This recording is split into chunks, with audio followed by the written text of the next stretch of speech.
Welcome back, Sunshine. Alright, so this episode, we're gonna go into the well. Probably we're gonna find something about Sophia. And then, since we have the hammer, we're gonna go to Bernard's place. But also, remember there's like this, in Wanda's place, there's like this like drawer that is like stuck. Probably we can open like with one of the Slim Jim, hammer, shovel, and the monkey spanner. Like there's 4 tools. At least one of these will work. So, well, and then the Wanda Derek place, open that, and then since we have the shovel, cemetery to open the time capsule. And potentially, like, we can go around a lot of places to, like, dig up a lot of places, maybe. And then, Bernard Hopkins. We have a lot of places to go. Oh my god. This is weird!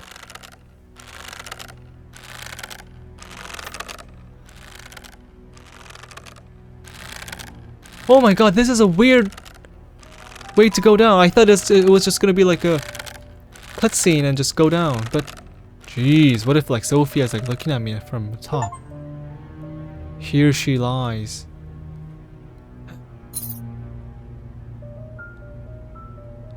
Oh, I see a number. 0526. It must be like May 26th is her birthday.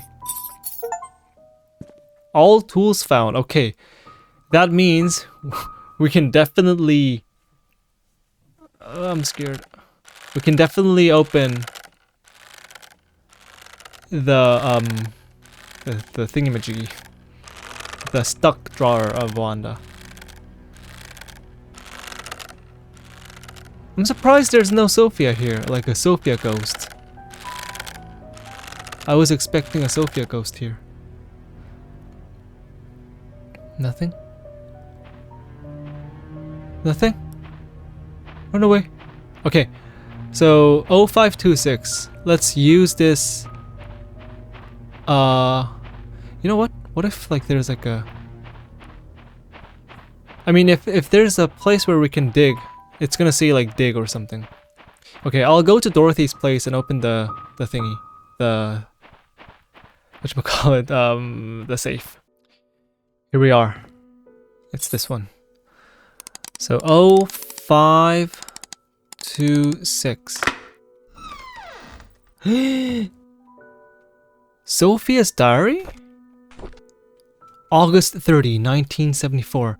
I know some people don't like me. Wanda always picks on me and Bernard ignores me most of the time.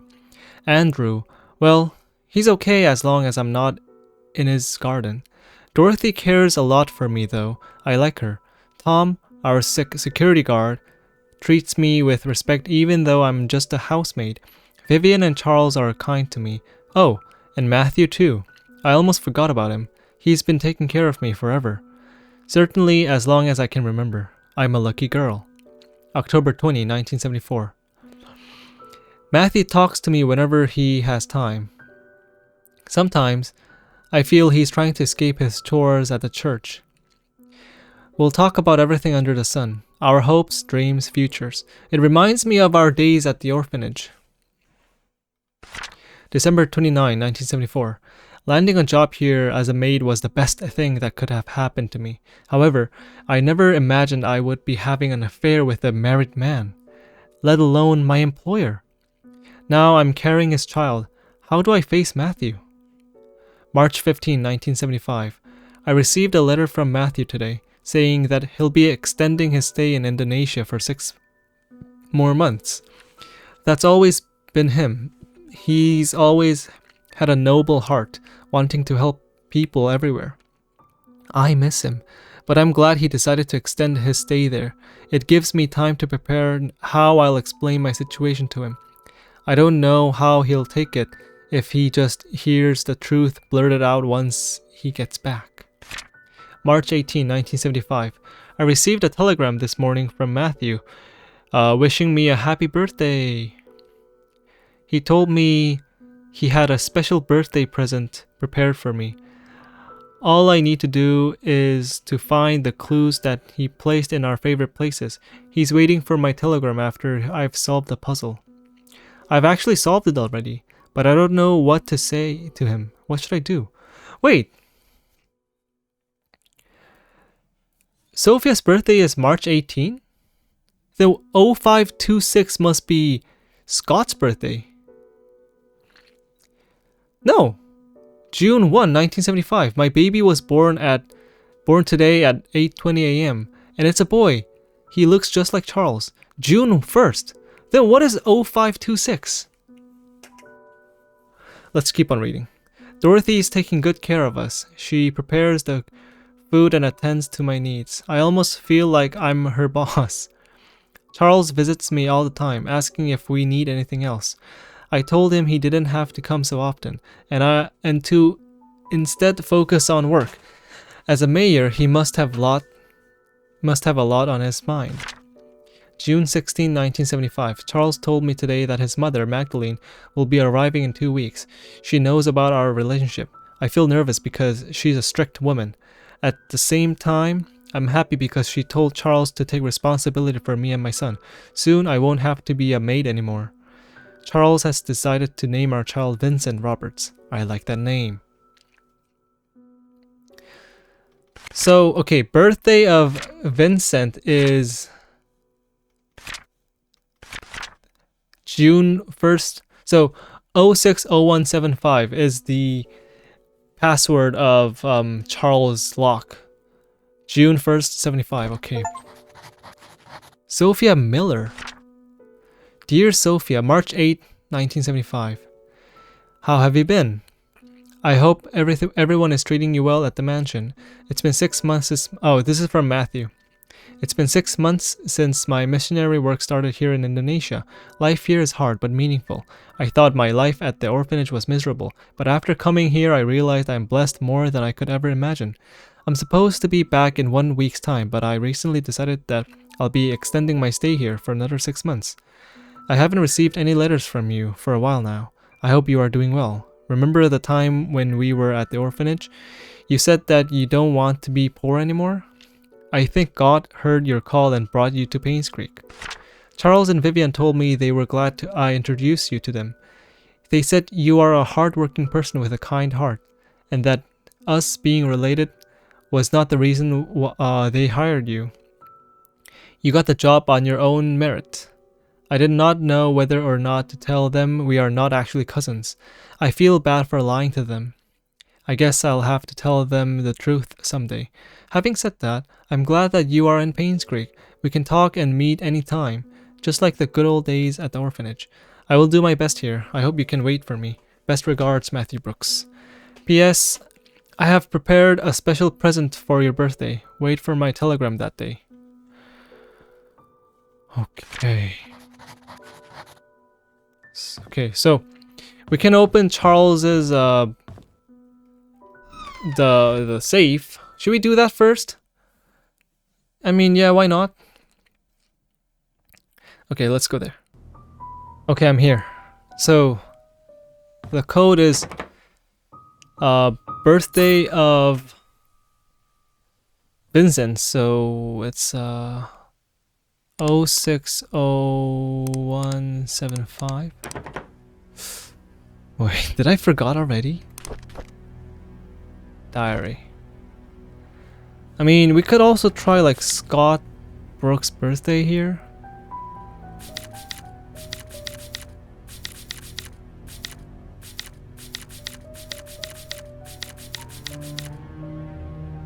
June 175.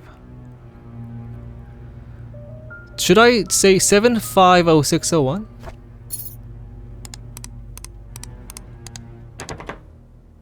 Huh?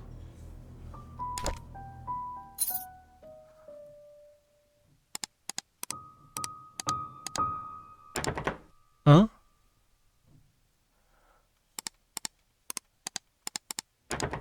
Huh? Wait. Stephen Moss.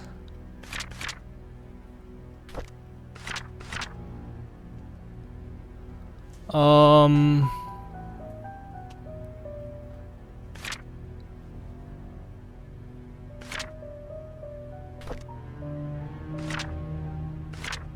Here. No, not this. Hold on, let me find it out. Okay, so look. Code for Charles' safe in the gallery is Vincent's birthday. How could I not have thought about that? Call Sheriff James, check his file. Maybe I have to go open the sheriff first? But Vincent's birthday is June 1st. Why doesn't it work?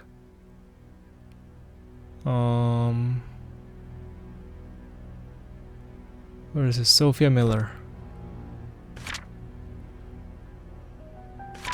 Here. June 1st, 1975. That's the birthday, right? Doesn't work. June is 6, right?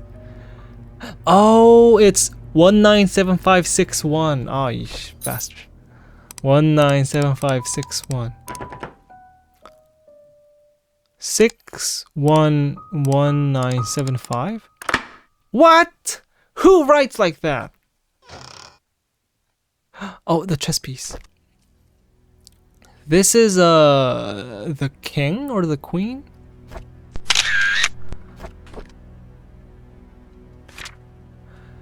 What's this?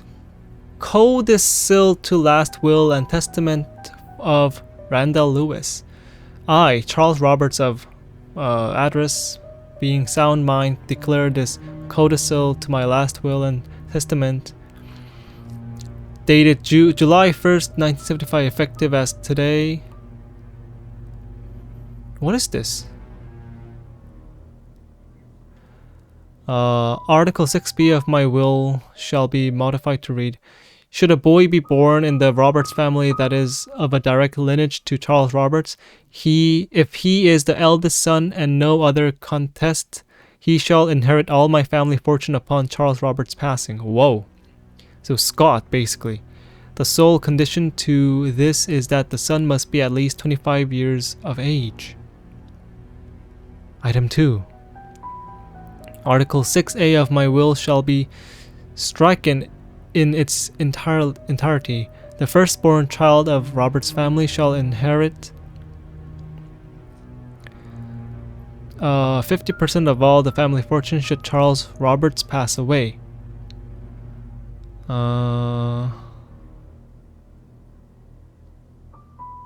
Okay. Item 3. Article 11 shall be added to my will and shall read: Vincent Roberts, born of Charles Roberts and Sophia Miller on June 1st, 1975 in Painscreek, shall be officially acknowledged as a family member of the Roberts family effective July 1st, 1975.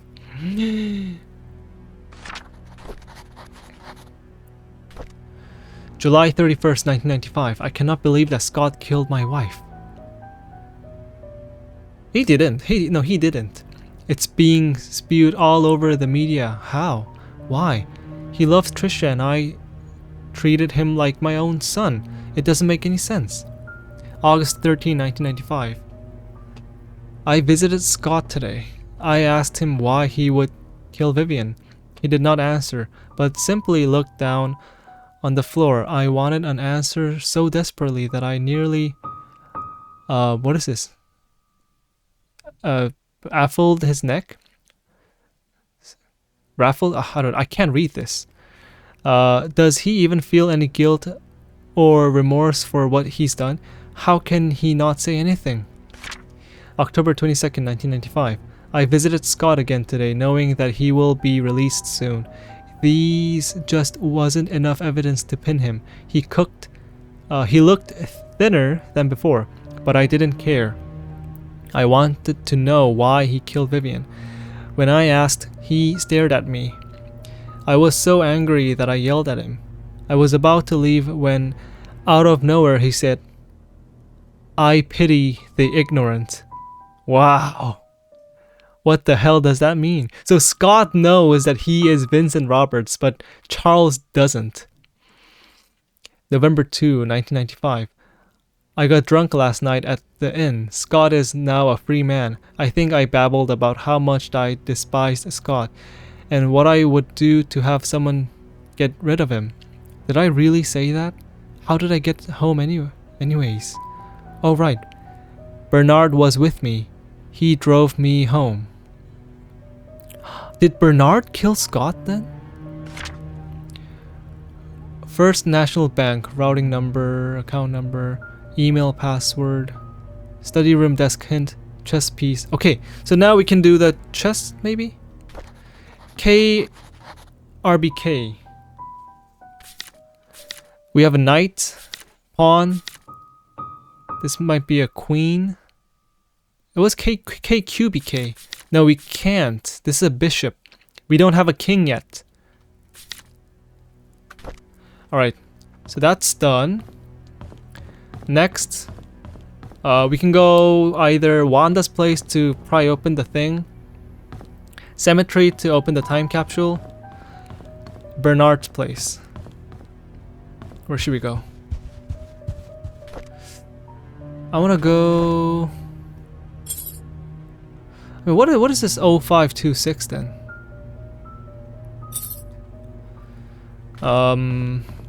Let's go to Wanda's place first. Okay, I'll be there. Okay, I'm here. It's this one. Okay, let's use this. No. Let's use a hammer. Aha. Okay, City of New Jersey, Department of Child Psychiatric Division, June 17, 1981. Psychiatric evaluation on Derek Tyler. Dear Miss Wanda Tyler, after almost 5 months of sessions, your son Derek Tyler is now much better. We are still unable to get him to talk much, but he has chosen to express his thoughts and feelings through written text, which is a breakthrough for him. So Derek Tyler was like sick in his brain, like maybe like autism or something. During his last session, however, he wrote the following. Dad was standing in the middle of the road. He was waving to me. Mom was crying and her tears dripped onto my face. I woke up. Kitty was purring and licking my face. I think she wanted to go out. Mom doesn't like me to make noise when it's late at night.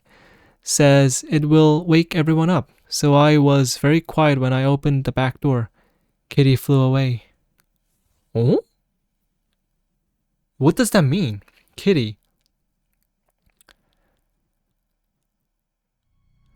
Dad standing in the middle of the road, he was waving to me. So that moment is when Dad is leaving them. Oh, there's more. Kitty flew away and then there were noises behind the wall fence. There's a door that's always locked, but there's light behind the keyhole. I walked to the door and looked through the keyhole. There were 4 people. 2 of them were fighting. A baby was crying. Then one of them fell down and hit her head. She stopped moving. Her eyes were open. Hey! This is Sophia! Moment. I wet my pants because she was looking at me. Derek has since been very quiet. We haven't been able to grasp fully if what he wrote was real or imaginary. Nevertheless, we are concerned with his situation. Kindly get back to us so we can discuss further steps in helping him. So, okay, the kitty flew away. This is like the real cat they had maybe. When I opened the back door. Okay, so they opened the back door, kitty flew away, and then oh, you remember? Wanda and Derek used to live in the mansion, right? So all this happened in the mansion. There was a cat in the mansion. Opened the back door, kitty flew away. So he tried to like reach for like chase the cat, and then there were noises behind the wall fence. So young Derek actually witnessed this. Okay, Jan 24, 1981. The school called. The principal told me that the kids have been calling Derek names, saying that he's a bastard child. I know that Derek wants to know where his father is. I don't know what to say to him. Oh, bastard child meaning... So, Derek's real father and Wanda was married, but Wanda got a baby or like cheated or had an affair with another man. So Wanda's real husband left them. So I think it's after when Derek was born and when Derek was like 5 years old, right? So maybe the father found out that Derek wasn't actually his child and then left. Okay. So Wanda doesn't know who Derek's father is, or maybe she knows, but like now there's no way to find him. Feb 20, 1981. The school called me again and told me that Derek poked a bird nest till it fell off the tree. After that, he stoned the chicks to death. Derek is a psychopath! No, he's like a sociopath, psychopath, something there. This resulted in him being suspended from school for a week. The principal asked if Derek had suffered any kind of trauma that would cause him to act like this. Because he saw Sophia's death. I could not tell him that Derek witnessed Sophia being killed. He was only 5 when that happened. May 11, 1981. Derek stopped going to school. He told me school isn't for him. I should not have asked him to keep quiet about Sophia's death. He must have been bottling up his emotions all these years. Maybe it's time I start homeschooling him. Okay, well, we kind of already knew all this, but it's good to see all this. All right, so that's done. Dear Father, how's everything going? Wait, so Derek found out who his father is and he like started to send messages? Is that true? Hold on. Derek Tyler. No.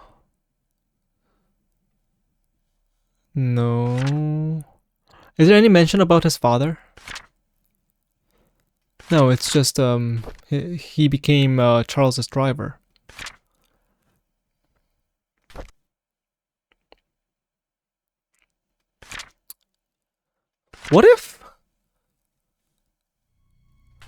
What if Derek is also Charles's son? Because Wanda was a housemaid. What if Charles is also... Nah, that's too much story, right? Alright, let's go to the cemetery because it's right next to here. Alright, let's go. Okay, I'm here. Now, we have to look for a big rock where there is a time capsule. I think it's that one. Oh, here. Search. Ooh. Jan 11, 1996. Scott is gone and Trisha is dead. How did this happen? So this is from Derek. Those 3 are trios. We held Trisha's funeral last week. There could have been more people. There should have been more. This village will be barren in a few months to a year. My generation is just moving out, and the old generation is simply dying out. I will also be leaving here soon. Once my mother passes on, once I can't take of her any longer. The night Vivian died, I saw Scott meeting her. I was at a distance from where they were, arguing. Wait, the anonymous was Derek? Because someone witnessed the arguing. It was Derek. I couldn't hear the details, but I could tell they were disagreeing. When Scott left and went back to his cabin, I followed him. I watched him through the window till early morning. Wow. All the time thinking how we have drifted so far. How could Trisha choose him over me? Am I not good enough for her? Did Derek kill Scott? The police questioned me when Scott was suspected of killing Vivian. I know he didn't do it, but I decided not to tell them what I knew. With Scott locked up, I could have a chance to be with Trisha. Here we go. He's a little bit psychopathic, sociopathic, like he's weird. I didn't expect that this small omission on my part would eventually lead to Scott's death. Oh, so he didn't. Okay. When Scott died, Trisha ended her life. In a way, I too died that day. Oh, because Derek loved Trisha, but Trisha died, so like a part of him died. I never wished for Scott to die, nor Trisha. I hope they can forgive me. Derek Tyler.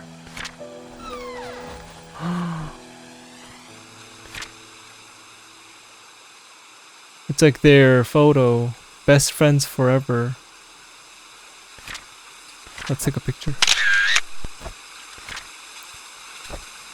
Trisha, congratulations. I will always love you. From Mom. So this is what Trisha put in for the time capsule. Hey, this is the bishop. 9. It's a 9, right? So then, I'm sorry, I don't know chess. Pawn, knight. Is this the king? Bishop 9. I think this is the king 1, and that's the queen. No, this is the queen and this is the king. And this is the rook. I know nothing about this. Okay. Secret of Painscreek. Hospital, mansion, hidden room and study room. Underground secret passage. That's the sewage. Future Detective Scott. Secret room above father's room. Oh, okay. We have to go here. Secret room above father's room? That's big. And that's about it. What's this box? So that means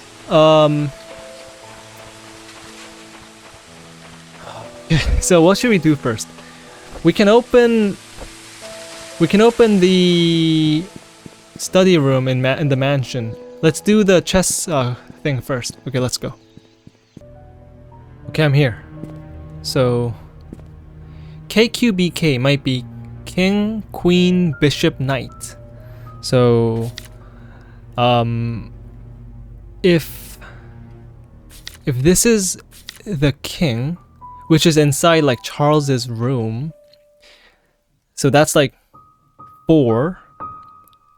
Queen. This is the queen 1. So 4-1, and the bishop was 9.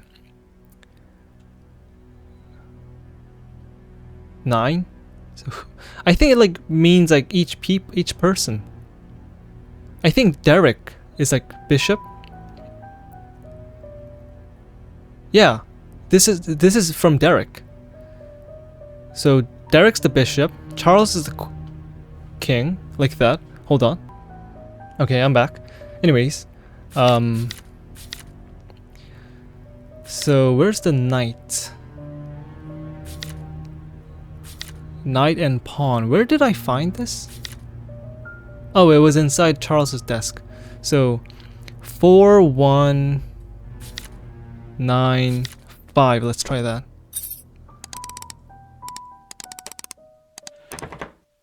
It doesn't work. Let me come back. I'll think about this.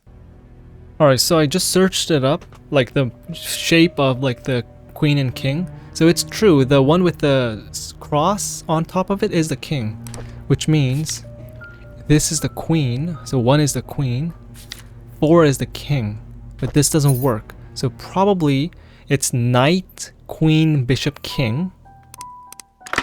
Okay, oh, I thought it was the king, queen, bishop, knight, but it's actually knight, queen, bishop, king. Alright, here we go. This is from Jason Beckard on 1995, July 17. To Charles Roberts, upon your request, we investigated Andrew Reed and Henry Johnson's deaths. Due to confidentiality agreements with our sources, we are unable to reveal the true nature of their deaths. Suffice to say, both of them did not die of said accidents. So we dug deeper. We found out that Andrew and Henry were both related to the disappearance of Sophia Miller and the death of Magdalene Roberts 20 years ago. What really happened to Sophia, we do not know as of now. However, some evidence was brought to light regarding Magdalene Roberts' death. We talked to a retired nurse who used to work at Painscreek Community Hospital, although she preferred to remain anonymous. According to her, she came across a note while cleaning Dr. Johnson's office. In it, Dr. Johnson stated that the prescription was lethal and to be administered only to Magdalene, and the dosage has to be precise or it will not work. No one else should intake it.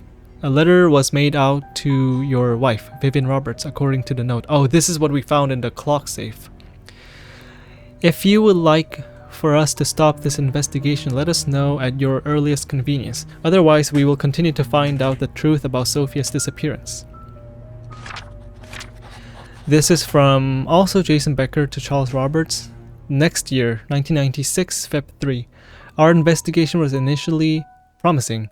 We interviewed possible witnesses who might know something about Sophia's disappearance. Months later, however, we are nowhere near knowing what happened to Sophia. We've searched through all the states for any possible trace, but to no avail.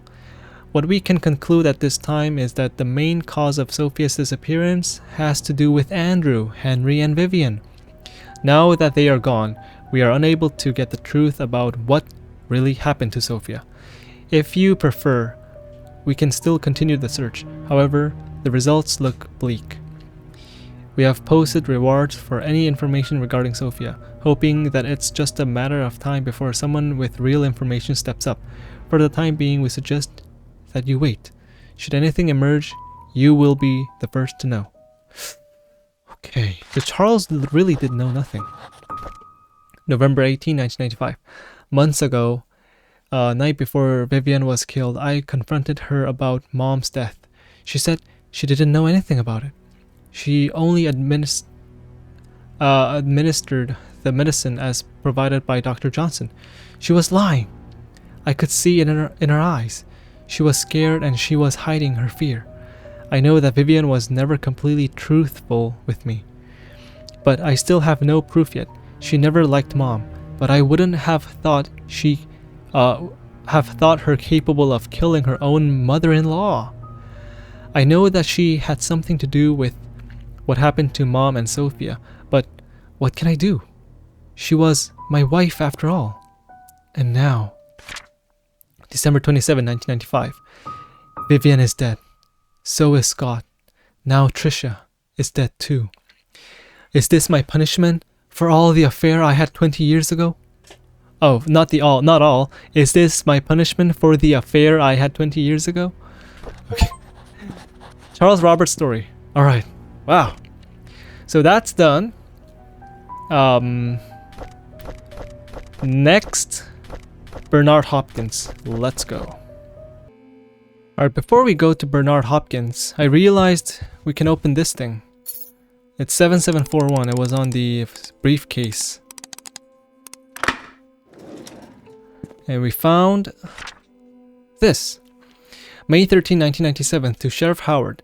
The crack in Vivian Roberts' skull shows that the weapon used is an object with the heavy and sharp end.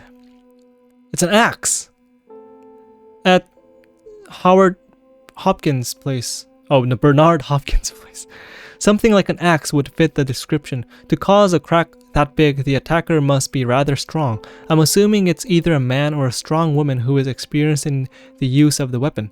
The victim must have been facing the attacker because of the lacerations found on the front of her torso, as well as the backside of both forearms, showing that she tried to block the attack. Oh, like this, and then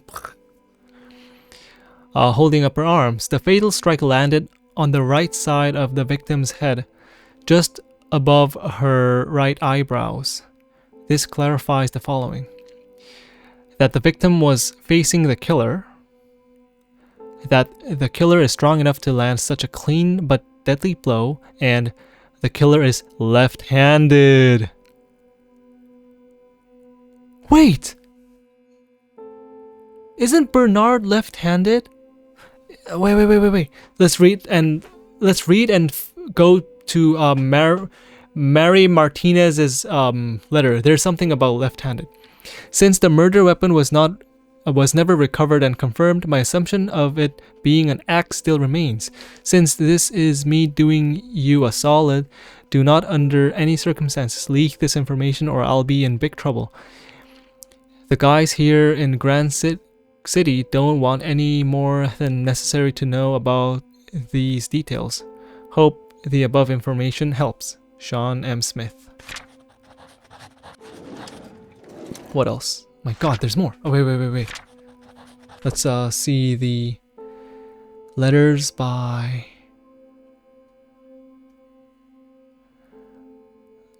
do I have it here, or is it in Mary Martinez?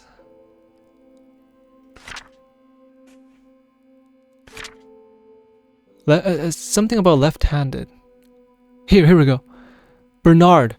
How could I have known that he was left-handed? We found it. It's Bernard. Bernard with one of the axe. Left-handed. Okay, what's this? Vivian Roberts murder case record of alibi. Interview to Charles Roberts. I wasn't here when my wife was killed. I left for New York on July 18th to attend a conference meeting that was supposed to last for 3 days. I was supposed to be back on the weekend. On the morning of July 20th, however, I received a phone call from our butler, Bernard, informing me that Vivian had been murdered. I could not believe what I heard. I cut short my trip and immediately came back to Painscreek. Morning of July 20th. Bernard. What about this? Matthew Brooks. There's an annual religious gathering evening in Hartford where pastors from different churches in our state's vicinity meet and discuss what we can do to help our society. The event started on July 18th and ran for 5 days, so it ended on July 23rd. I represent Painscreek Trinity Church at the event.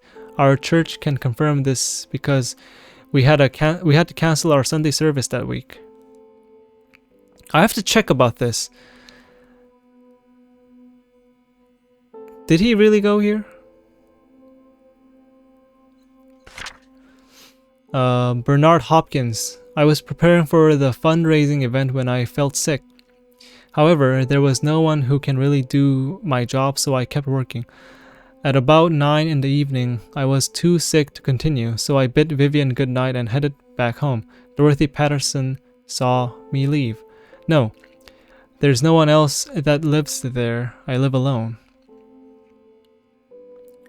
July 25, 1995. Interview Dorothy Patterson. Yes, Bernard was not feeling well that day, so he left slightly earlier than usual. However, he finished his work before he left. When I saw how sick he appeared, I wondered how he could have kept on working.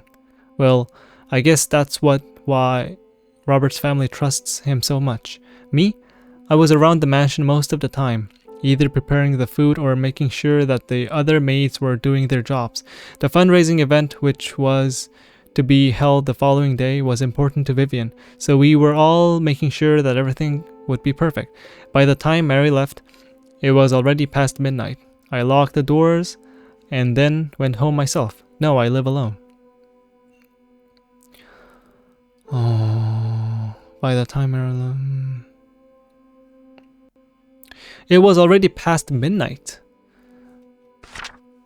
Mary Martinez. My name is Mary Martinez.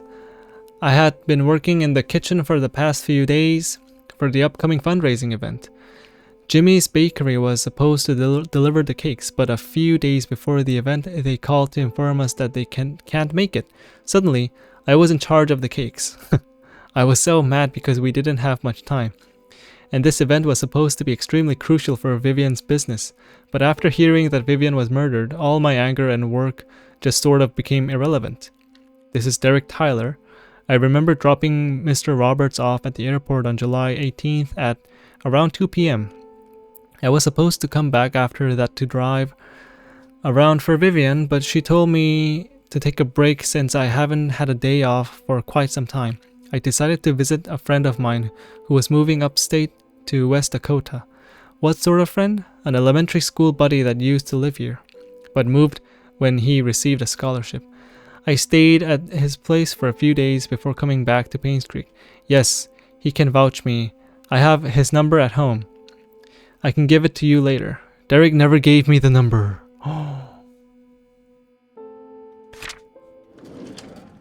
Is this in our... It should be. Record of alibi.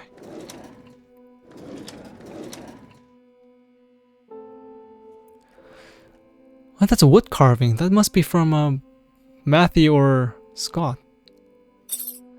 Car key. Okay. A lot of information.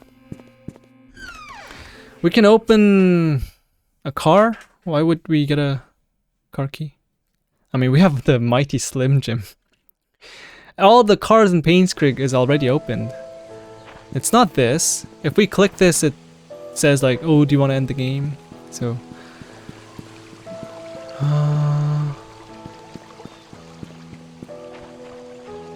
By the way, the exterior of the bridge...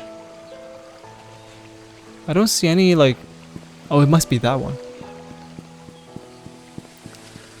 Okay, what we can do now is we can check the car. I mean, it might be this one. And then go to Bernard Hopkins and do the dart thing and... Oh, it's a glove box. Wait, it's on blood.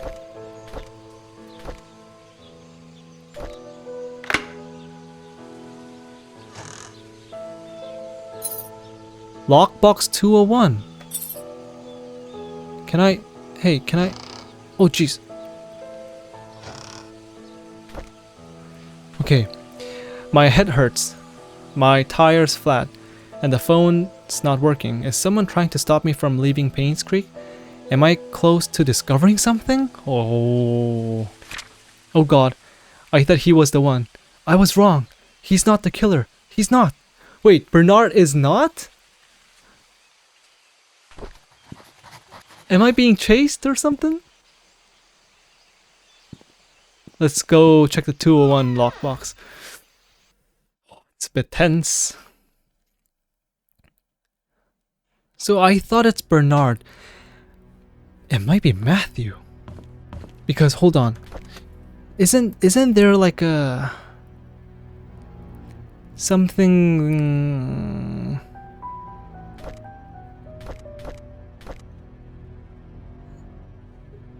not this. Something that says about like Matthew is not joining us. It's like where was it? Here. Here. We regret to hear that Father Matthew will not be joining any part of the annual religious gathering event from July 18th till 23rd in South York. We received Father Matthew's memo yesterday saying he was not feeling well. It's Father Matthew. He lied. He lied. Why would he lie? It's not Bernard. It's Father Matthew.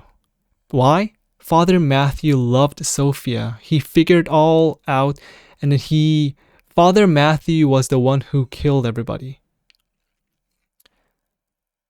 All we have to do is we have to figure out Father Matthew or Matthew Brooks is left-handed. You know what? Yeah. It doesn't make sense because if it's Bernard Hopkins, why would he crash open the axe inventory to take one axe out? It's not Bernard. Someone busted into Bernard's house, break the axe inventory, take one out, and then went to kill Vivian. So it can't be Bernard. Why would he break his own axe cellar when he can obviously open it himself? He's onto me, and I had to hide the key in one of the drains by the roadside. He will never find. What's this? What's the button for? Okay. Jeez, I'm a little bit scared because of this. He's on to me. It means whoever tried to uncover the secrets got killed too. Stephen Moss is dead. Are we gonna get killed too? Okay. May 19, 1997. Ever since I received the messages and the key, I have been following this anonymous person blindly. What a fool I have been. I need to revisit my investigation notes and see if I might have missed anything important. May 21st, 1997. I looked through the alibis record by Sheriff Howard. There were 6 interviews: Charles, Matthew, Bernard, Dorothy, Mary, and Derek. Then I noticed one of them is lying. Oh! Matthew's lying. It was recorded that there was an event, yet I remember reading somewhere about it being cancelled. Where did I read it again? Oh my god, this is so fun. I can't seem to remember. Oh my god, I just realized that the E in all of the killer's messages is slightly off in comparison to all the other letters.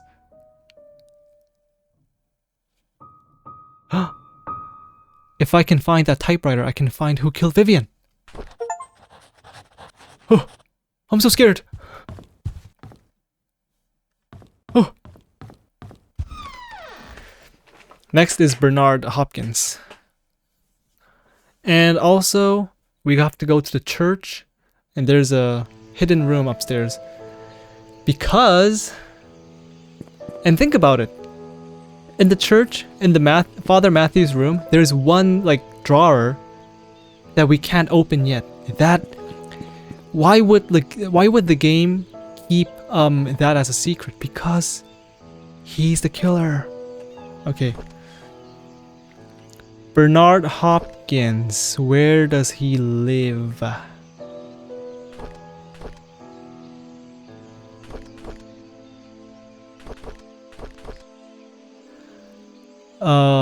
31 Silver Lake. Okay. I feel like I memorized like this town now. I feel like I live here. Silver Lake here. 31. Oh yeah, we've been here before. I visited Bernard's place before. Why did I forget about it? No, he doesn't live in the trash can. He lives like in this corner. There's a little house here. Okay. So we can open the bloody stains and we can do the dart puzzle. Okay, let's make sure we see the ending today in this video. It might go over 1 hour, but I have to do this. Can I open this? Okay, this first. Oh! A serrated blade. There's dried bloodstains on it. Bernard killed Scott? Huh? Oh, close the door, I'm scared.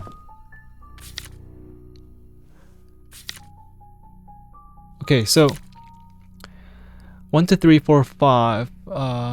It's 18 on the double. 36. 96. 136. Minus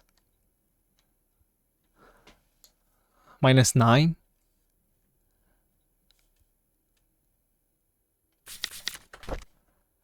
Oh, it was here. Okay, so this was here. So that means It's 146. 50, 110, 36. 146 minus 9. 137.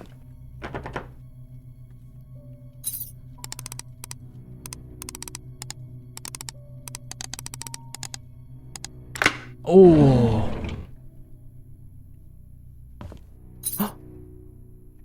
That's key. Okay. Bernard Hopkins, July 21, 1995. When the police reported that Vivian was murdered, I was floored. I still don't know what to do. My mind is blank. All I can think is, how did it happen?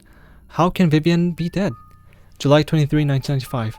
Everyone's mourning about Vivian's death. People are coming, or calling in, to express their condolences. Charles hasn't been out of his room for days, and Tricia's crying her heart out. Dorothy has been assigning busy works to all the mansion employees, hoping that it would take their minds off of Vivian's death. Samuel, our security guard, has been reviewing all the tapes of the past 2 weeks for any suspicious activities. I wish I could be of any help. July 27, 1995. Scott was just apprehended for the murder of Vivian. Is that true? Oh, you know what? Bernard loved Vivian. He believed Scott killed Vivian, so Bernard did his own revenge? Let's see. Is that true? No one would have thought of that. I could never ever believe that Scott would be capable of killing someone, let alone Vivian. Yet, it makes me so mad. I feel confused. September 29, 1995. Tricia was admitted to the hospital today. She had a nervous breakdown after finding out that Scott could be her mother's killer.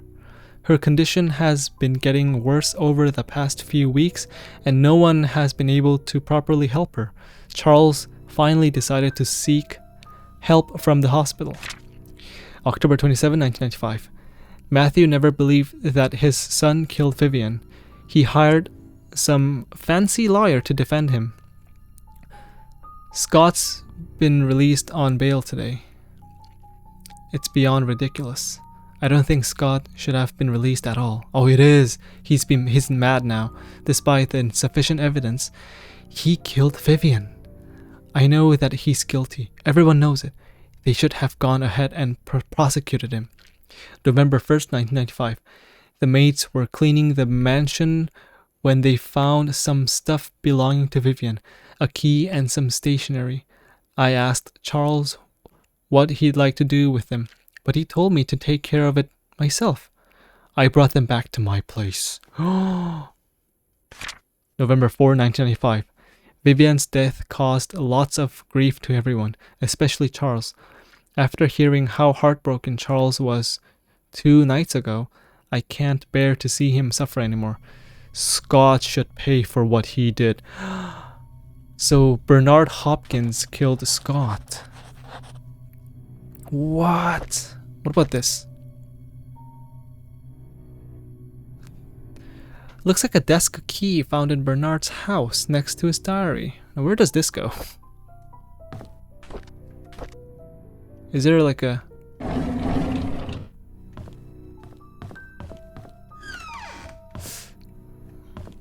Is this one? No, it's a desk key.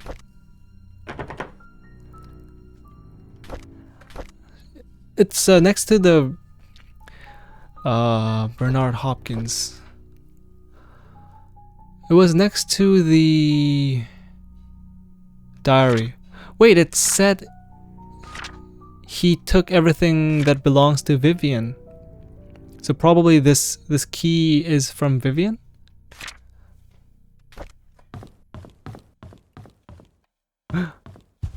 Let's check. Oh, you see this? Now I see, because Bernard loved Vivian. He owns a Vivian book. Jesus. Oh, the key. I know. See? This is broken. Matthew came in here. Matthew didn't kill Bernard, but like, you know. Where do I use this key?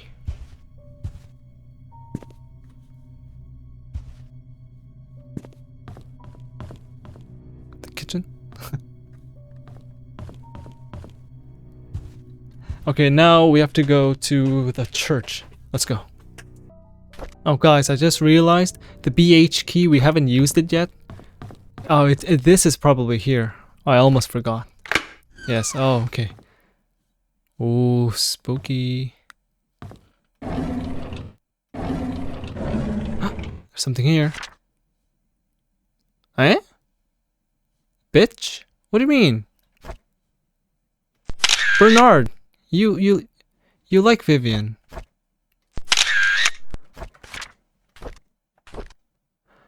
Oh, you know what? I don't know, maybe let's see. Jan 12, 1995. I drove Vivian today since Derek is out of town with Charles. As I was driving, we talked. She expressed that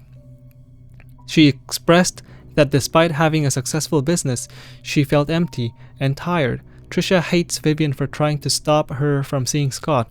She seems to be really bothered by the name Vincent, and her relationship with Charles seems to be just for show. I wish I could comfort her. She's going through so much right now. If only I could confess to Vivian how much respect I have for her, how much I admire her. Jan 18, 1995. Ever since Trisha brought up the name Vincent, Vivian has been pretty quiet. Even during dinner, she hardly spoke. I can barely remember the last time Vivian appeared happy. I don't think anyone can blame her. Wanda hasn't been coming to work for a while now. Her illness is getting worse. I wonder how she's coping. February 5, 1995. Derek wasn't available to drive Vivian again, so I offered to help. It's been a month since I first drove for her. She's been opening up more to me, telling me about the struggles she's faced with, her rocky relationship with Charles, how she really dislikes Scott. Sometimes I would give her some suggestions when she asks what she should do. Other times, she just wants someone to listen to her. Mostly, I am just happy to be with her. February 22, 1995. Vivian seems rather distraught recently. What is that word? Oh, it means like crazy. Distraught means like crazy. During the afternoon tea gathering, I stood outside the room and tried to listen to the conversations. She feels miserable being with Charles. They hardly look at each other, let alone speak. Personally, I don't think Charles deserves her. I finished reading Vivian's biography. Half the facts were incorrect. The writer should have done his homework better. March 17, 1995. Sometimes when I'm driving for Vivian, she asks me to drop her off at the corner of a street, typically in front of Tom's Cafe. She's always telling me that she'll make it back home on her own. It aroused my curiosity. Oh, Vivian is meeting someone else. That's why it says bitch. So after dropping her off today, I parked the car and watched her. She ordered a cup of coffee to go. She then left the cafe and walked up the street for about 5 minutes to a residential area. She stopped in front of an apartment and pressed the doorbell. Shortly after, a man in his early 30s, wearing a suit, opened the door. He leaned over and hugged Vivian. She gave the coffee to him and they exchanged some words. I couldn't hear what they said. They then entered the apartment together. Who is he? May 12, 1995. This is the 6th time I followed Vivian. After she went into the building with the guy, I parked the car nearby to wait for her to come out. This is considering stalking? Is this considered stalking? About 2 hours later, a cab stopped out in front of the apartment. Shortly afterwards, Vivian came outside, and the man followed closely behind. They chatted for a bit. Vivian looked extremely comfortable with him. Before leaving, she kissed him on the cheek. What's going on? May 29, 1995. I tracked down the guy. He works at a bank. It's the banker guy. Vivian's affair. The place they meet is his apartment. How could she do that? Who the hell is he? I reported sick for the 3rd consecutive day. As I laid in bed, I kept thinking on why Vivian would be seeing another man. No matter what Charles did to her, she has kept her faith in him throughout the years. How could she be having an affair now? She's better than that. She's supposed to choose me. Bernard's crazy too. Everyone's crazy in this whole town. Another diary. You're gonna make my mouth dry up. So much reading. Can't close. Okay. Day 1. The hospital gave me these pills. They are supposed to help fight depression. Day 2. I feel a slight dizziness. It might be the food that I ate this morning. Day 3. The dizziness. I can't say this. The dizziness comes and goes. I'm still able to work. Not a big problem. Day 5. It's my day off today. I didn't take the medication. By the evening, I started thinking about Vivian. So basically, Henry Johnson, he like takes all the money to himself or something, and then like prescribes like really expensive medicine, but actually gives out like cheap ones, I think. So the whole town is like suffering. Day 8, I had to drive Vivian again, so I took double the dosage. I had a migraine for the rest of the day. At least I didn't have to think about her. Day 11, couldn't Vivian stop seeing that guy? Why can't I stop thinking about it? Day 12, now I know that my dizziness comes from those pills. Day 20, the pills. They don't seem to work anymore. It doesn't matter. If I take them or not, I can't stop imagining what Vivian and that guy are doing whenever they meet. Day 32, I stopped taking the medication. Oh, we're getting all the achievements now. Oh hey look, why is this all open?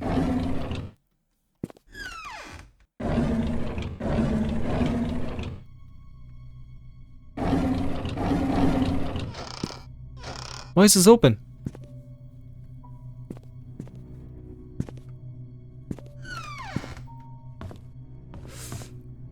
Okay. So basically, Bernard killed Scott. Matthew killed all three. Found in Bernard's house next to his diary. So this, we have to find out where this goes. I'm thinking it goes to...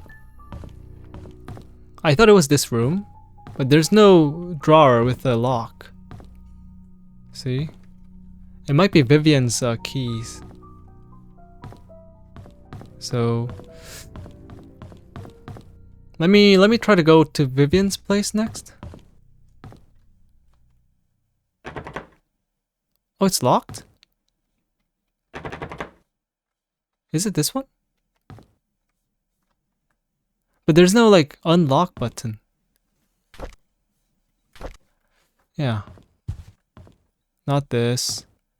So I'm thinking it might be Vivian's.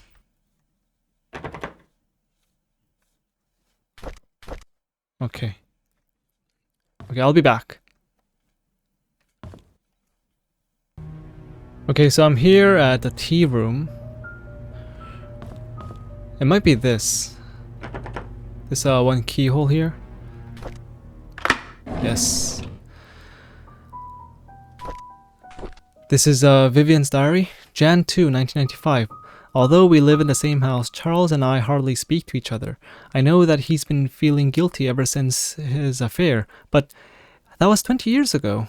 It's high time I forgive him out loud. Yeah. Next, I need to work things out with Trisha. I've been objecting her relationship with Scott for quite some time. In doing so, Trisha has been avoiding me. I haven't been a good mother, but I want to be there whenever she needs me from now. I just want things to go back the way they were. Jan 12, 1995.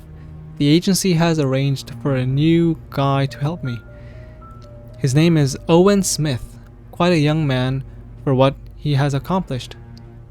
During our meeting, Owen asked me many things, as if he was interviewing me. The brief introduction turned out to be hours long. However, by the end of it, he said he has everything he needed and will get things moving right away.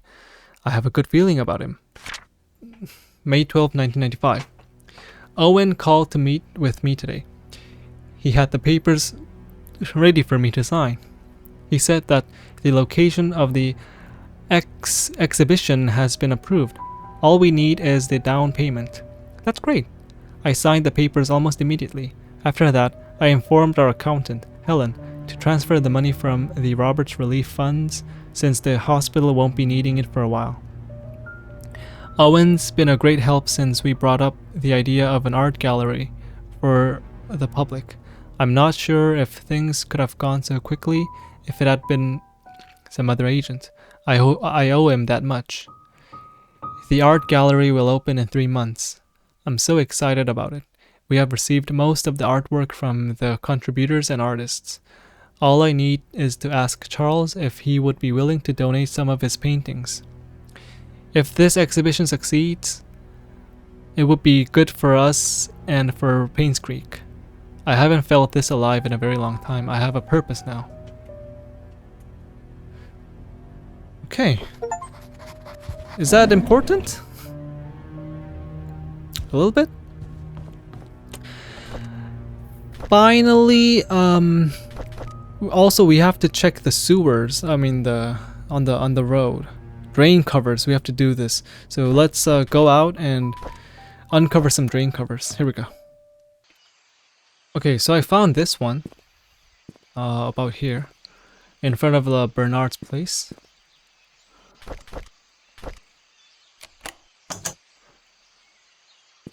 There's nothing here. So I think we have to like open a lot of them. So this is one. Okay. I'll come back if I see a new one. Okay, here's one too.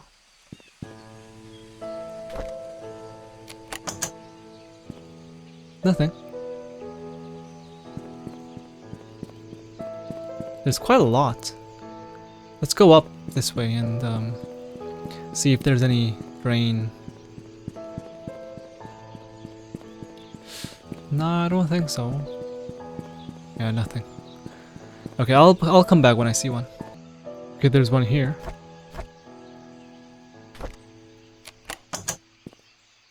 Nothing. And there's one here with it like very like hiding. I can't really see anything, but there's nothing here. Okay. Okay, one more here.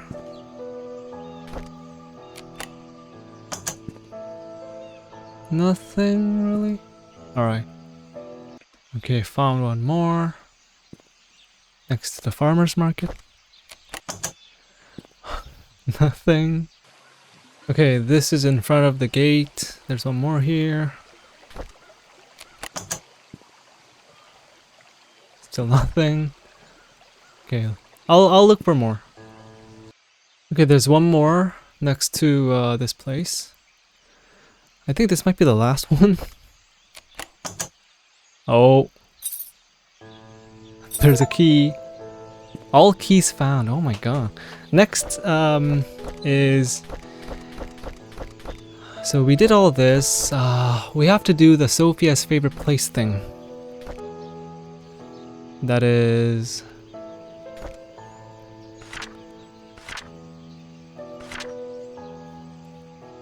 Was it like... letter? You know what the thing I found, where was it?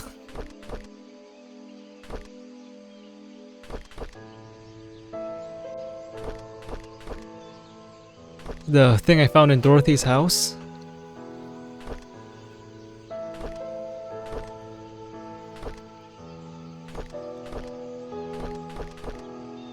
Did I took a photo of it?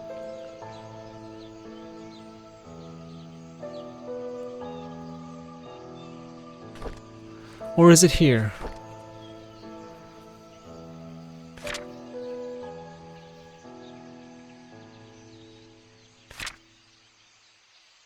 This one.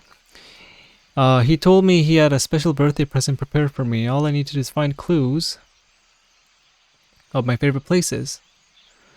So, Sophia and Matthew's favorite places.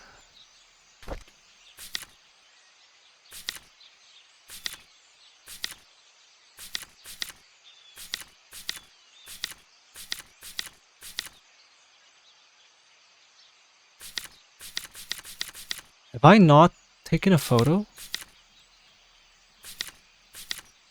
Okay, let me go take it. Oh, here we go. I came here to Sophia's place, but there was actually nothing, so I looked into Stephen Moss's notes. So Anne's courtyard, bridge, post office, and then we have to find Matthew's favorite place. So let's see.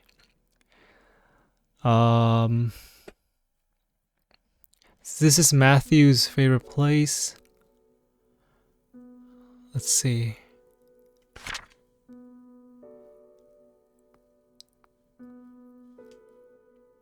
Moon Cafe. Number 1, Moon Cafe.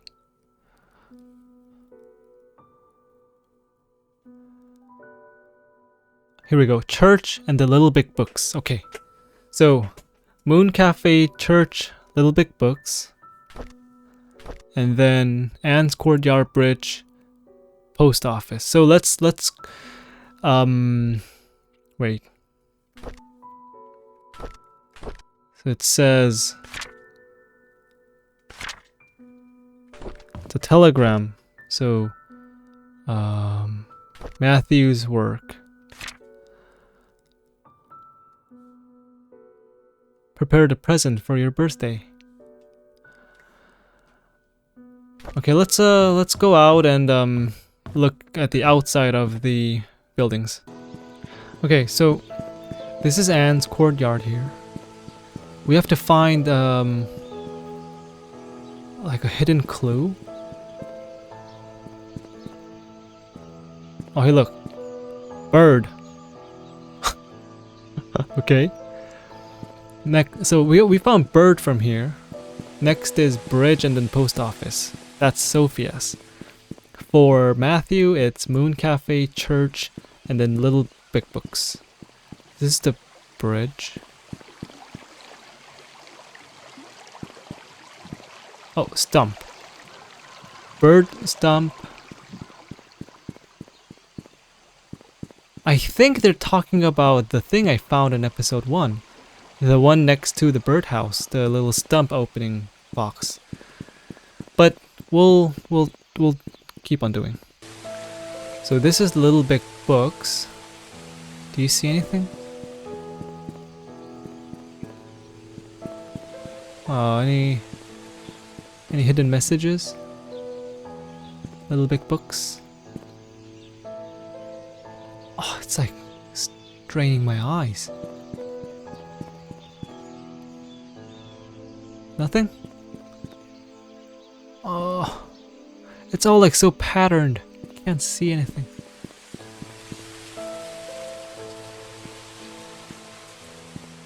Do you see anything?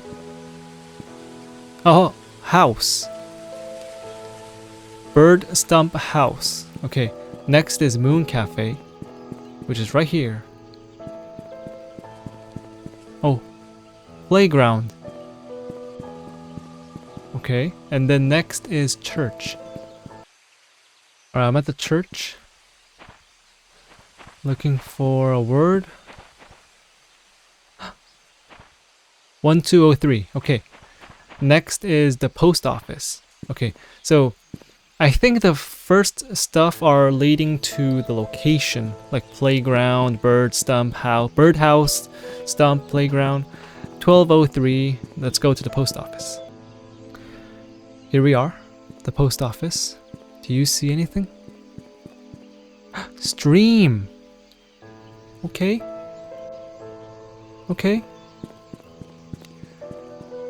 So that's all 6.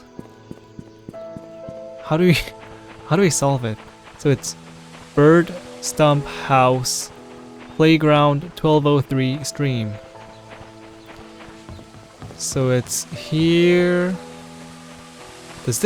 Did it become like more rusty? I feel like this wasn't like this before. So it's this one. I mean, we found this before. The 1203. It's the present. Dear Sophia, it's been quite a while since I last wrote to you. I've been busy. I hope you are doing well. Father Calvin has been guiding me how to be a man of God, to grow my faith in the Lord and my compassion for people. When I see, oh my God, a person like this kill all three. When I see those who have no beds to sleep upon and no food to eat, my heart goes out to them.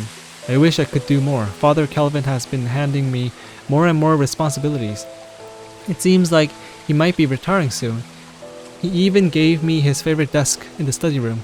I've changed its code to 0318. Okay, 0318. The day you first came to the orphanage. Oh my God, Matthew is a crazy... Like, he just loves Sophia so much. Painscreek has been very quiet recently. Nothing much goes on in this small town. Oliver is still Painscreek's event photographer. Charles and Vivian are running their businesses as usual. Trisha's 7 now. She's really smart and loves to hang out with her dad. Dorothy's the same old Dorothy that we all love. Bernard's still the reliable butler. I don't think he'll ever be replaced. As for me, well, I'm still here, waiting for your return. Do you remember the church attic? Well, I spend most of my free time there now, doing wood carving. It helps me relax. Hey, I even got pretty good at it. Sometimes I'll think of you and how we spent our time together. I'm not sure if you ever realized how I felt towards you. Since you left, I keep writing these letters, but I never mail them. And to be honest, it's because I don't have a clue where you may be staying right now. At the same time, writing to you has made me feel that we are still close to one another. Today marks the 6th year that you left Painscreek. I still don't know why you left. All I want to say is take care. This will be my last letter. One day, I hope to see you again. Love always, Matthew. February 14th. Isn't that Valentine's Day? 1982. Dear Sophia, please wait for my return. Love, Matthew. March 18th, 1975. Every moment I spend with you is like a beautiful dream come true. Happy birthday.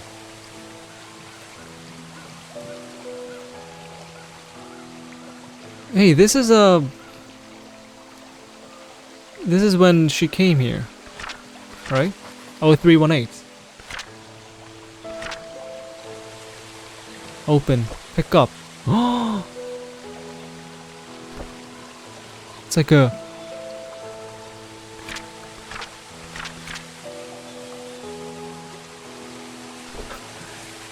It's like a... What do you call that? Like a keychain. It's a keychain ring. Okay, I think we're about to finish. Let's go to the church now. Oops, how do I get out? Okay. So, it's all over. We have to go to the church, and we have to press this button thing. What's the button for? Okay. I'll meet you at the church now. Okay, I'm here. Oh, what's the sinister music? So, we have that exit thing. So first things first, we have a key. We have this key for the church, but also we can open this. 0318.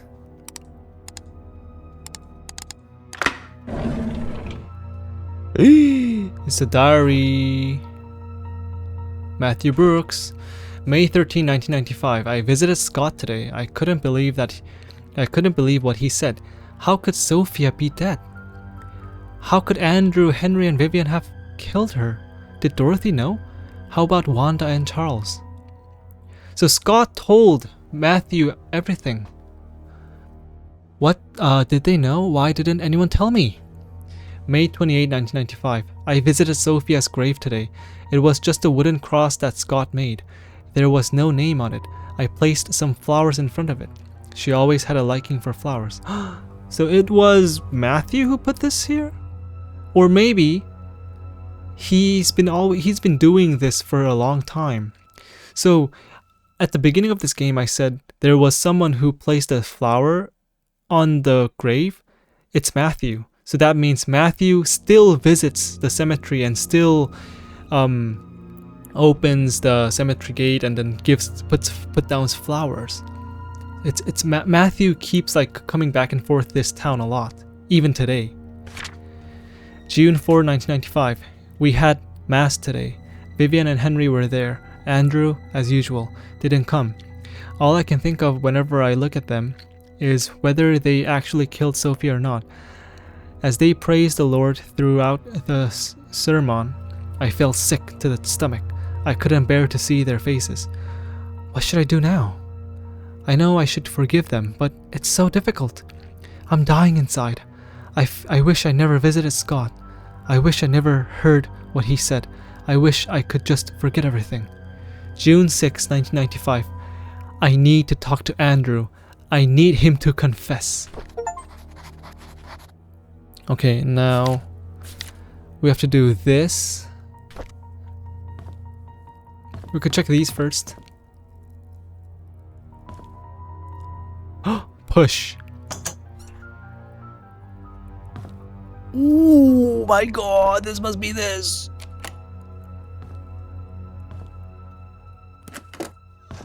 Oh, the attic.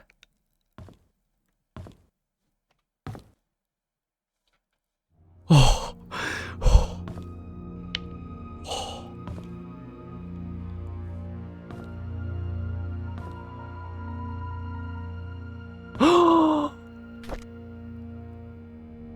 The axe. Now we're taking pictures because this is the evidence. Read. Dearest Matthew, I'm writing this letter to let you know what happened to Sophia. My days are almost up. This is from Calvin, the first pastor. And I feel you have the right to know what happened 9 years ago. In 1974, when Vivian Roberts underwent a C-section to deliver Trisha, she was told that she could not give birth anymore. Vivian broke down mentally and was hospitalized. Sophia was tasked with taking care of the newly born Trisha and helping Charles Roberts. Charles, who was facing a lot of difficulty and pressure, unfortunately found comfort in Sophia. They had an affair. A boy was born. A few months later, Vivian found out about the relationship. She was furious, feeling threatened by the illegitimate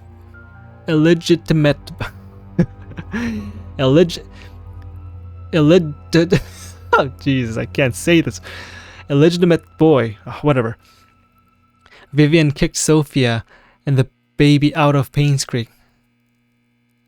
Everyone believed that, but the truth is, I took the boy and put him in St. Patrick's orphanage. I named him Scott. Time flies. He's going to be 10 soon. I pray that you can bear the responsibility of raising him. He does not need to know about his real parents. It's all in the past. Instead, give him a new start. I sincerely hope that you can forgive me for hiding this from you for so long. Calvin Bennett, November 1st, 1984. Illegitimate. Oh yeah, here we go. Dear Matthew, so this is April 12, 1975, from Sophia Miller. So this is a letter. It's been more than 2 years since I started work at the mansion. I like this place a lot. The people here are nice to me. Thank you for your letter. Although I cannot be there with you for your missionary work, Indonesia here, I will pray for your success. You were always the noble one. Do you remember the wishes we made when we were at the orphanage? Yours was to help the unfortunate. Mine was not to be poor. Well, I did not expect opportunity to knock so soon. Maybe heaven is helping me? With all that has happened these past few months, my wish might just come true. I'd love to tell you more about it, but it can wait until you're back. Things might be different by then. I hope it will be for the better. Love always, Sophia Miller. Okay.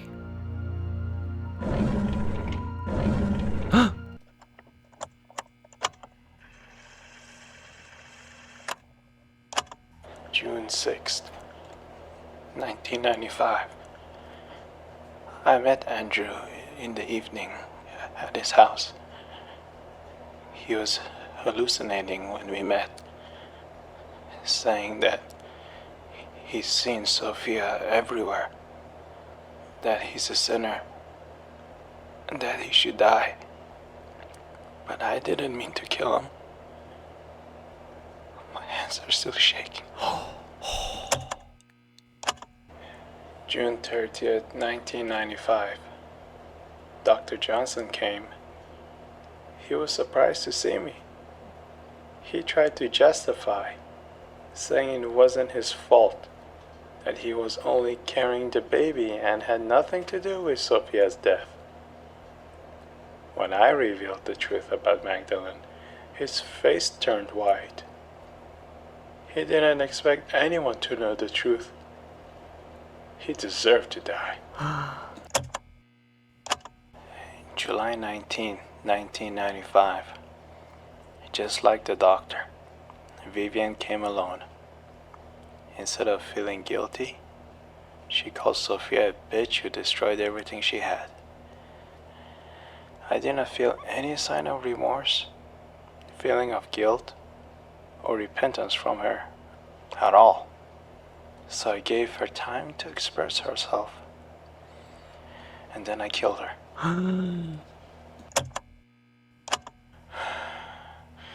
It's all over now. Why am I not at peace? There's this nosy investigator in town. Stephen Moss. I thought that if I led him to believe that Bernard killed Vivian, he just might Stephen Moss. But I made the mistake of trying to mislead him. Now he's suspecting me of being the killer. He has to die.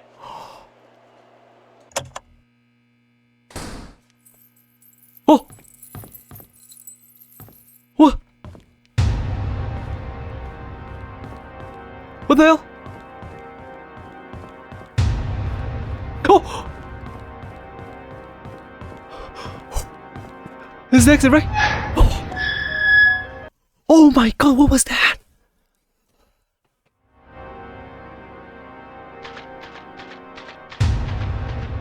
Do we have to like run away? Holy shit.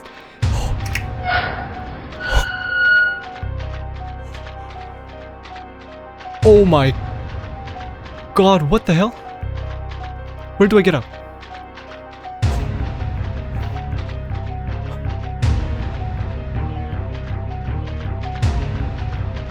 Is he actually following me?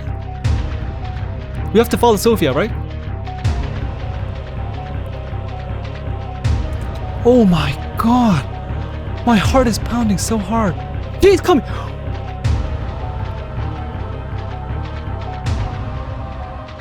Jesus, Matthew is running at me! Sophia! Sophia! Oh shit.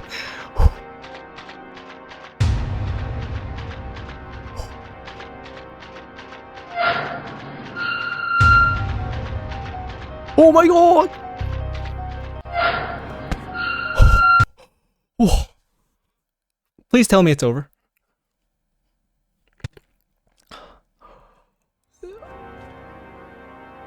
It's not over yet. It's not over yet. Follow Sophia. Go up here? You want me to go up here?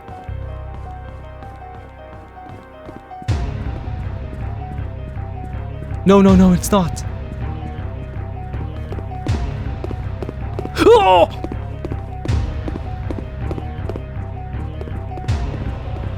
Go, go, go, go, go, go.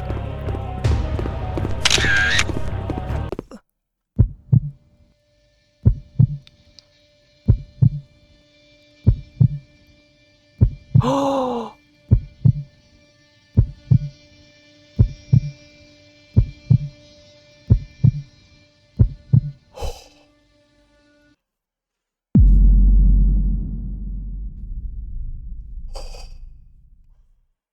My heart is pounding so hard. To Janet, I'm glad that you made it back safely and uncovered the truth about Painscreek killings. Good job, your story will be on the front page of tomorrow's newspaper. Please submit the following information as well as a photo of your article as soon as possible. Richard Harris. So, at the very end, Sophia pulled us and saved us and Matthew died. And at the very end, I think Matthew saw Sophia ghost and he was like, Sophia? And then he died. P.S. By the way, we found out who hired P.I. Stephen Moss. Who? Who killed Vivian Roberts? Oh, okay. Oh, Matthew Brooks. What was the murder weapon? It's the axe, right? Yeah. Ice pick, pistol, wrench, baseball, poison. It's the axe. Select a photo for your newspaper article. Whoa, what a perfect photo!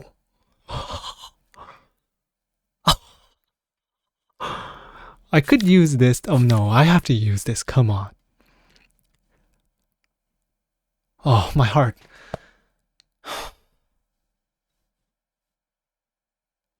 What is default photo? I don't know. I'm gonna use this. Who's this? Joshua S. Taylor. I don't know. I thought this was something important. Look at this. This is perfect. Submit. The last scene was so scary. To Dorothy Patterson, my name is Janet Kelly. I'm here to inform you on the behalf of Stephen Moss that the secrets of the Painscreek killings. Oh, it's Dorothy Patterson who hired because she cared about Sophia. Have come to light. He is, however, missing. The police are searching for his whereabouts. While preparing for this letter, I could not help but wonder, what if Charles didn't commit adultery? What if Vivian had not confronted Sophia? What if Magdalene hadn't insisted on a son to continue the family line? Could things have turned out differently? In hindsight, it's easy to say that what they should not have done. Sometimes it's hard to make the right choices in life, isn't it? Did Derek really hate Scott so much that it led to his death? Could Matthew not have sought revenge for Sophia? And why did Henry Johnson choose to be an accomplice in Magdalene's death? The truth was that everyone made a choice they think was the best, but not necessarily the right one. This made me realize the following. We have the freedom to say or do whatever we want, but there are consequences following our actions. The bigger the mistake, the harsher the consequence. It was true that Charles and Sophia's affair was wrong, but Vivian had a choice, either to confront Charles about it or take it out on Sophia. Oh, wait!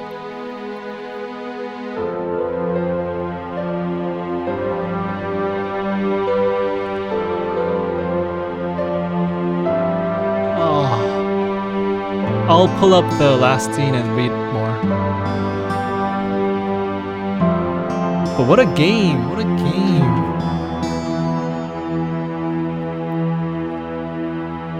That was great. That was great. But let me tell you something. The last moment, the chasing, jeez, that was so scary. Especially because you have to follow Sophia.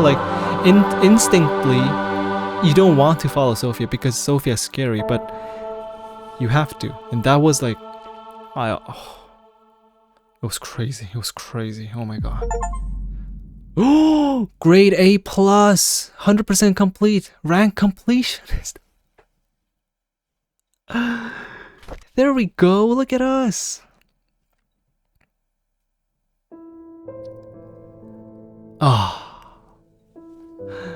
Okay, now let me find out the last moment and let me read it to you.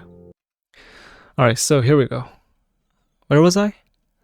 It was true that Charles and Sophia's affair was wrong, but Vivian had a choice, either to confront Charles about it or take it on Sophia.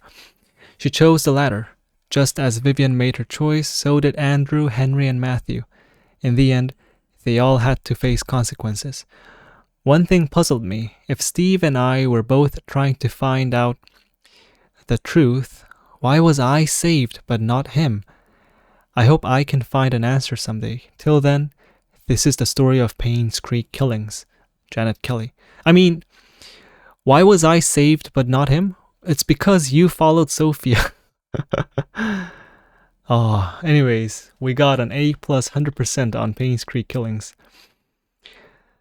What a game! That was really fun. Okay.